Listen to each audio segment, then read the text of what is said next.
Okay, so once again, mayo na usab nga adlaw kanimo nga nagtan-aw or may gabi kung gabi ka nagtan-aw. So salamat sa imong pag-click nini nga video o salamat sa Ginoo sa lain na usab nga content nga ato ang pagahisigutan karon. O sa dili pa adto sa tas ato ang mga followers nga nagsunod nato. Shout out guys sa ato ang followers from Mabinay Dahili, Bradrex Mix TV. Yan channel Bradrex Mix TV. Kung doon na po yung time, pwede po niyong i-search ang iyang mga videos. Usa ka Christian po ni siya. O Ilimi Vlog from Hong Kong. O even ni Sister Katimi Sinyagan from Hong Kong.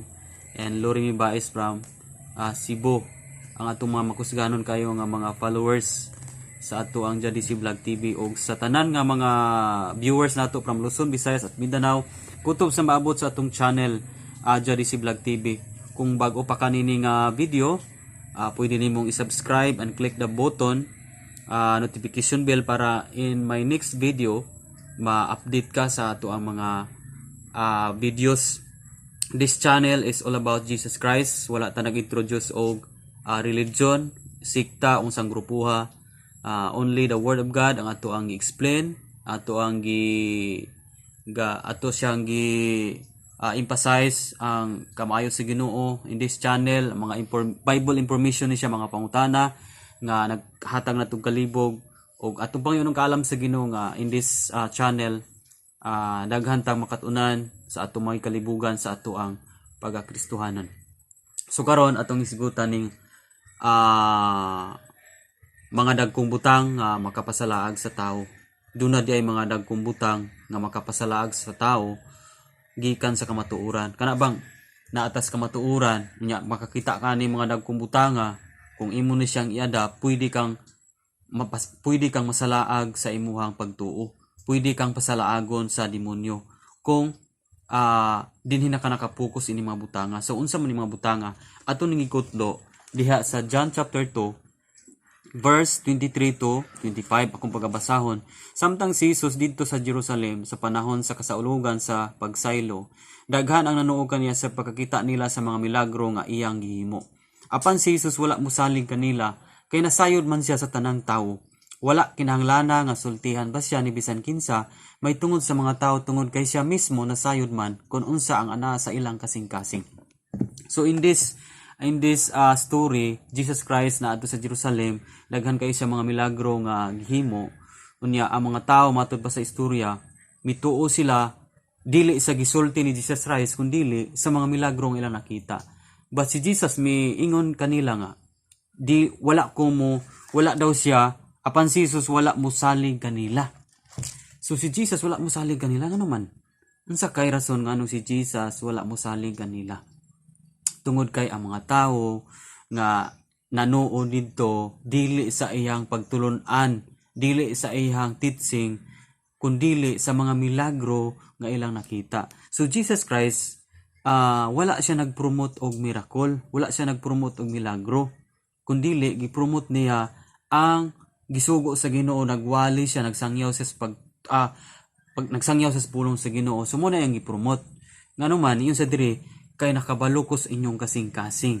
That's why wala mo ni direct si Jesus inside sa ato ang pagkatao. Wala siya mo hapit diri sa atong lawas. Nga naman kay ang milagro para lang sa ato ang physical nga lawas, para lang sa physical natong kaayuhan. Just like for example, na kay cancer. So maayo ka, ang imong cancer maayo, dako kayong milagro. And then ang cancer nimo is ang giayo diri sa physical nimong lawas. But ang pinaka-importanting ayohon igsoon is kanang sa ato ang kasing-kasing sa sulod sa atong ginabuhi munay nindot kay ayohon magunsa man ang giayo kasing balatian. Unya wala maayo ang imong batasan. Naayo ka sa imong cancer, naayo ka sa imong tumor. Unya dunay propeta, dunay pastor nga nagampo nimo dagko kay matang si milagro nga iyang gihimo. Apan walay kausaban sa sulod. So hinumdumi nga in the last days Satan mag-spread siya og mga kampo niya nga makahimo pog dagkong matang sa milagro. Hinumdumi ang 2 Thessalonians chapter 2 verse 9 to 10 nagaingon didto nga ang taong yawanon muanhi nga may gahom ni Satanas ug maghimo og dagkong matang sa milagro. Hinumdumi ni dagkong matang sa milagro. Og sa verse 10, iya kini himuon aron pasalaagon niya ang mga wala na nanawat sa kamatuuran, katong wala mo higugmas kamatuuran, katong nagsalikoy na sa kamatuuran, iyang pagapasalaagon pinaagi aning mga milagro. Okay? Bisan pamanggani sa mga piniling katawhan, maong iyon dito nga pwede pang pasalaagon kung dili sila magsusi sa pulong sa Ginoo, dili sila magtuki. Hinumdumi ni Jesus Christ in Matthew chapter 13 verse 53 to 58, nagaingon diha nga wala siya muhimo sa verse 58 niyon dito Matthew 13:58. Jesus Christ wala siya muhimog milagro sa iyang kaugalingong lungsod og dapit, kay matud pa niya dito kay ang mga tao dito walay pagtuo. So dili siya ganahan nga maghimo siya milagro sa iyang kaugalingong lungsod og dapit kay ang mga tao daw dito walay pagtuo. Sa to pa kung maghimo siya milagro dito, mutuo to ang mga tao, pero dili sa iyang gisulti kundili sa mga milagro. So naay mga tao karon nga nagapangita og milagro, labi na sa ilang mga balatian. So ganahan sila nga adtuon nila tong makabalong mo healing, makabalog ayong maghimo og dagkong matang sa milagro, mga propeta, mga pastor nga nag-claim sila nga makaayo sila dagkong katingalahan mga butang, nakita nila pero ison dili ka kumpiyansaan karon ang mga dagkong mga katingalahan mga butang, mga milagro nga ipanghimo kasagaran sa mga pastor o kasagaran sa mga nag-claim nga sila mga propeta. Dili ka kumpiyansaan kay gipasidan-an das Ginoo. 2 Thessalonians chapter 2 nga ang taong yawanon muanhi nga may gahom ni Satanas og maghimo og dagko og katingalahang mga milagro. Hinumdumi ni in Matthew chapter 7 verse 21 to 23. Dili ang tanang nagtawag og Ginoo makasulod sa ginharian sa langit, kun dili kadto lamang nagtuman sa kabuton sa Amahan nga tuwa sa langit. In verse 22, niyon dito, di ba Lord, nagsangyaw man mi sa imong pangalan, di ba nagsangyaw man mi sa imong pulong, nag-ayo mi mga balatia, naghingilin og mga demonyo, nag-ayo mga masakiton og naghimog dagkong matang sa milagro, pero niyon si Jesus Christ, pahawa kamo nga mga makasala, wala ko makaila kaninyo. O di ba? Kung imong tanawon, naghimo sila dagkong matang sa milagro. Nagwali, naghingilin og demonyo. Apan nganong giingnan man silang Jesus Christ? Nga pahawa kamong mga makasala, kay wa ko kaila kaninyo. So dili tanan nga naghimog dagkong milagro, dagkong mga katingalahan mga butang ilang ipanghimo na nagwali, dili day tanan iya sa Ginoo. Duna pudi ay gipadala nga kabalo siyang muwali, kabalong may milagro, dagko mga butang katingalahan, pero gipadala sa demonyo, gipadala ni Satan para pagpasalaag sa mga wala mo dawat sa kamatuuran. Igsuon, dapat nga magsusi tas pulong sa Ginoo, dapat nga magbasa tas pulong sa Ginoo aron dili ta masalaag. Karong panahona daghan kayo mga nagkatag karon nga makahimo sila dagkong matang sa milagro. Ang pangutana, kini sila tinuod ba gyud mga pinadala sa Ginoo? Mo ni ang dakong pangutana. Kung dili ta magsusi sa Biblia, posible nga mahisalaag ta. Daghan kayo nangita og milagro sa kaayuhan sa ilang pisikal, pero wala ni sila concern nga maayo ang ilang espiritual. Di ba? So daghan kayo makahimog milagro. Apan ang mga katawhan nga nangaayo didto, wala maayo sa ilang mga bisyo, wala maayo sa ilang pagka mabubuhat og sala, nagpadayon gyapos pagpakasala, naayo tuod ang pisikal nga lawas, healthy ang pisikal nga lawas, apan wala sila nausob sa ilang pagkatao. Nganuman kay ang pulong sa Ginoo may makausob sa tao. Ang nindot nga kaayuhan ug nindot nga kausaban kanang sa sulod, kanang giingon ni Jesus Christ nga dili mabuhi ang tao sa tinapay lamang kundi sa matag pulong ang isulti. Nganuman si Jesus dinhi sa mga istorya, gidirect man niya ang kasing-kasing kay dapat ang atong kasing-kasing puy-an siya sa pulong sa Ginoo. Dili dapat ang milagro mabutang sa tong una-una og kasing-kasing kay kung milagro ra ta siging una-una na ay posibilidad nga maluya na ka sa pagbasa sa pulong sa Ginoo. Na ay posibilidad nga isalikoy nimong pulong sa Ginoo. Kay makayon man ka, maayo didto kay maayo dayon. Wala gani sila pulong kaayo, wala nagbasag pulong kaayo pero naayo dahil sa ilang giampuan dali ra kay naayo. O di ba? Atong hinumduman ni, kumusta man ang mga claim sa mga naghimog milagro karon. Unsa may imong sagad mabatian sa ilang mga pamulong, ang mga propeta, mga pastor nga kabalong makahimog dagkong matang sa milagro? Kumusta ang ilang mga claim? Ay ilang bang ipangsulti ba? Ilang mga teaching ba? Kumusta man? Ato kunong i-refer sa Biblia. Di ba? Mostly madunggan nimo sa mga false prophet, false pastor, false teaching mo ni ang ilang claim. Kung matakdan daw silag sakit, di sila for example COVID-19, kung matakdan daw silag sakit COVID-19 o sa banang sakita, mugawas daw sila sa pagkapastor, mugawas sila sa pagka-propita kung matakdan silag sakit. So inana ang ilang claim nga kung ang alaga daw sa Ginoo masakiton, buot pasabot dili na tinuod, matud pa nila dili na tinuod nga mga anak sa Dios, kay naa ba kunoy anak sa Dios nga magsakit? Ang pangutana, tinuod ba na nga claim nga ang mga alagad sa Dios dili na magsakit? Biato kunong tan-awon ang Biblia.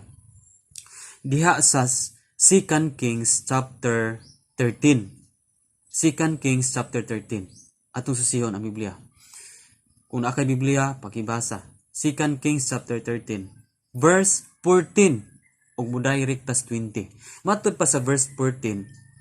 Sa dihang nasakit si propeta Eliseo, og sa dayon sa hapit na sang himalatyon, miduaw kaniya ang hari. Diya, gisgutan nga nasakit si Eliseo. Propeta Eliseo nasakit. Niya sa verse 20, og namatay siya og gilubong nila. Ang pangutana, unsa may namatyan ni propeta Eliseo? Sakit. Igsuon nagsakit ay si propeta Eliseo. Propeta. Hinumdumi nga sa propeta Eliseo, double portion. Ang gahom nga naa niya, ang anointing nga na niya, double pa kay kang prophet Elias. Propeta ni silang duwa. Si prophet Elias gisakgaw sa Ginoo, gikuha sa Ginoo. Wala maagi pisikal nga patayon. Si prophet Eliseo nakadawat og double portion sa gahom. Karon ang pangutana, kini mga propeta karon nga naa sa palibot, madungog nimo social media nga nag-ayo sila. Kanang claim nila nga moyon sila. Mugawa sila sa pagka-propeta, magawa sila sa pagka-pastor kung matakdang sakit. Ang pangutana, sayop ba di ay si propeta Eliseo? Dili ba di ay si propeta Eliseo anak sa Ginoo? Dili ba di ay sa tinud nga propeta sa Ginoo kay gasakit man siya? Nganong mayon maning mga claim karon sa ubang mga propeta ug nagkanang naghimog dagkong matang sa milagro? Nganong mayon man sila nga kung ang alaga daw sa Ginoo gigamit sa Ginoo matakdan og sakit? Nganong mayon man sila nga dili na tinuod nga anak sa Ginoo? Sa ato pa si propeta Eliseo dili siya anak sa Ginoo. Igsuon mo ni atong bantayan ang ilang mga claim, ang ilang mga ipangsulti ug biblical ba?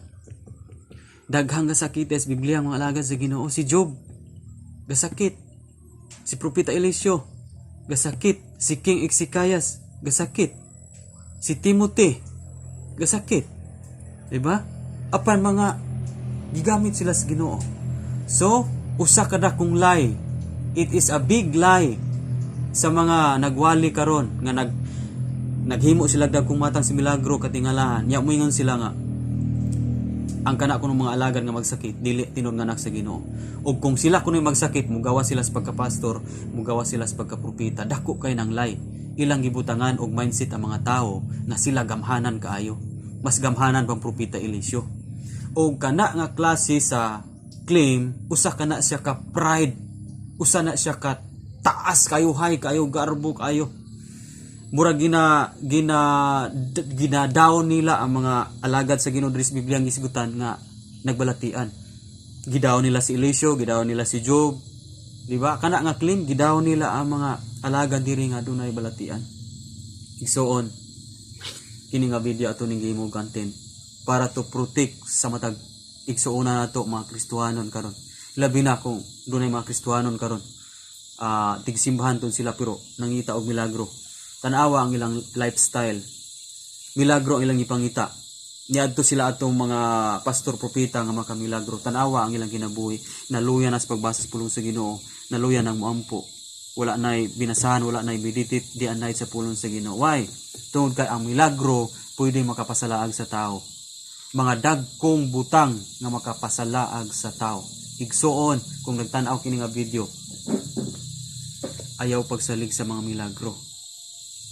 Jesus Christ wala ga promote og milagro. Bisan sa iyang kaugalingong dapit, kay matud pa niya walay mga pagtuo ang mga tao. Gusto si Jesus Christ nga ang atong kausaban kanang pinaagis pagtuo. Dili kay nausab ta pinaagis sa milagro.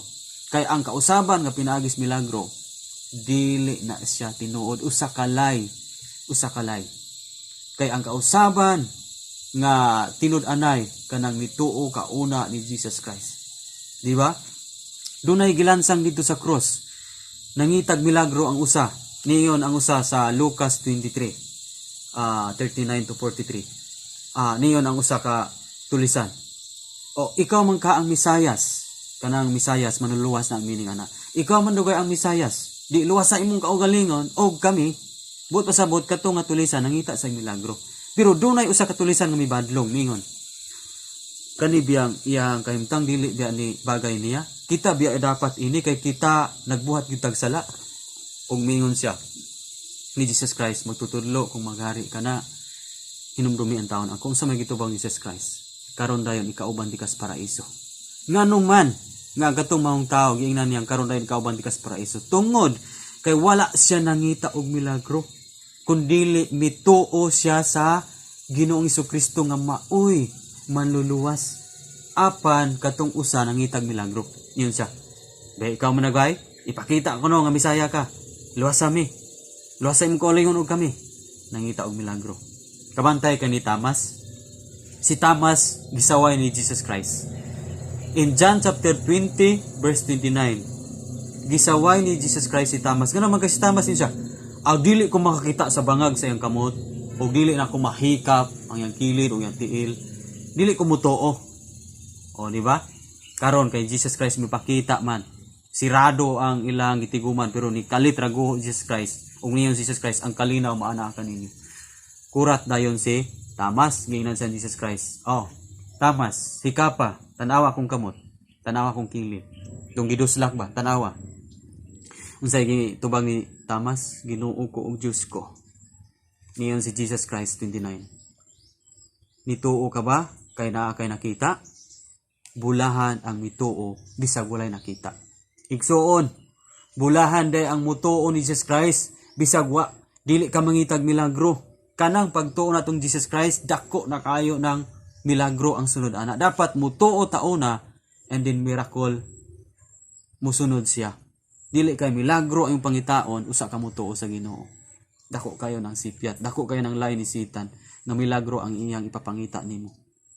So kanilang ang ato ang advice sa matag usa nagtanan nga video. Ayaw kumpiyansa karong panahon na kung naa sa imuang lungsod o dapit, imong barangay na ay nagapang healing, deliverance, dagkong matang sa milagro, mga na-paralyze gipalakaw, gipalukso.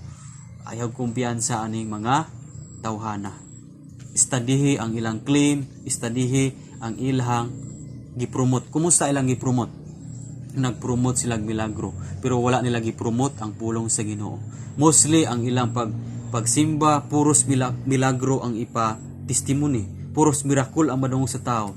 Dili kayo ka makadungog og pulong sa Ginoo. Hinumdumi nga ang pulong sa Ginoo mo'y makaayo sa atong kinabuhi. Kung magsalig kas milagro, ang inside sa imong kasing-kasing dili maayo. Doon na tay sakit nga ang pulong ra sa Ginoo nga may makaayo. Spiritual sickness nato pulong sa Ginoo makaayo. So basa ang pulong sa Dios. Dili ta magsalig og milagro. Jesus Christ wala magpromote og milagro. Kumusta ang gipromote karon sa mga makaayo? Milagro. Anhi mo dinhi kay makamilagro mi. Ang iyang mga ginsakupan, hala, mga mangimbitar sila o ilang imbitar, dili na ang word of God. Mino sila, tuta dito kay maayo mo.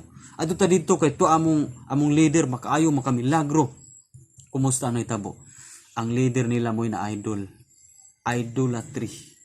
Nawani si Jesus Christ, nawani ang pulong sa Dios, kay ang pangitao nila ang katulad ilang leader nga makamilagro. That's idolatry. Usa ka idol. Hinumdumi ni in the last days, manulti na ang mga idol. Matud pa sa Revelation, ang mga larawan manulti manglakaw. Kumusta man yung mga larawan na manulti manglakaw? Kanini mga gispread karon nga mga false prophet mga false pastors nga nagatudlo kung nagwalis ka matuuran, naghatag og dagkong katingala mga butang, apan ang Tinuo dili day sila pinadala sa Ginoo. Dili hinuon tanan. We need to study sa ilang teaching, sa ilang preaching, sa ilang claim. We need to study sa ilang gipromote, kumusta ilang gipromote. Basig ilang gipromote ang ilahalang nga mga kaayuhan, ang ilahalang mga milagro.